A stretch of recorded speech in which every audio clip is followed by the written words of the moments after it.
بسم اللہ الرحمن الرحیم۔ السلام علیکم ناظرین۔ شوہر آفس سے گھر آتے ہی سیدھا کھانے کی ٹیبل پر بیٹھ گیا اور بیوی کو بولا، جلدی سے کچھ کھانے کے لیے لاؤ، بہت بھوک لگی ہے۔ بیوی نے کہا، آپ بیٹھے میں لاتی ہوں، اور وہ کھانا لینے کچن میں چلی گئی۔ شوہر نے پھر آواز لگائی، بیگم جلدی لاؤ، بہت بھوک لگی ہے۔ بیگم نے جلدی سے کھانا لایا اور ٹیبل پر رکھ دیا۔ شوہر نے پوچھا، بیگم کیا بنایا ہے؟ تو بیوی بولی، دال اور چاول بنائے ہیں۔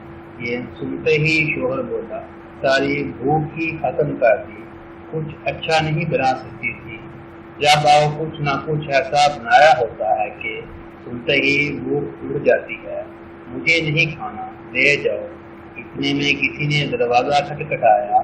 شوہر اٹھا اور دروازہ کھولا تو ایک فقیر کھڑا تھا۔ فقیر کہنے لگا، کل سے کچھ نہیں کھایا، میری مدد کرو، کچھ کھانے کے لیے دے دو۔ شوہر واپس مڑا اور وہی کھانا جو اس کی بیوی نے اسے دیا تھا سار اٹھایا اور فقیر کو دے دیا۔ فقیر کھانا دیکھتے ہی خوش ہو گیا اور اس کے ہاتھ سے کھانا لیتے ہی وہی زمین پر بیٹھ گیا اور پاگلوں کی طرح کھانے پر ٹوٹ پڑا۔ وہ شخص وہی کھڑائی سے دیکھتا رہا۔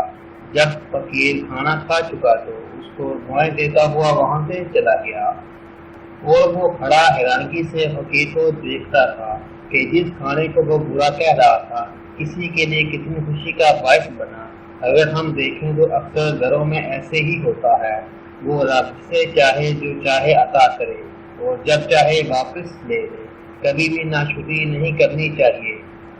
جب ہم یہ پوچھ رہے ہوتے ہیں آج کھانے میں کیا بنا ہے، تو اس وقت بہت سارے لوگ یہ سوچ رہے ہوتے ہیں کہ آج کھانے کو کچھ ہے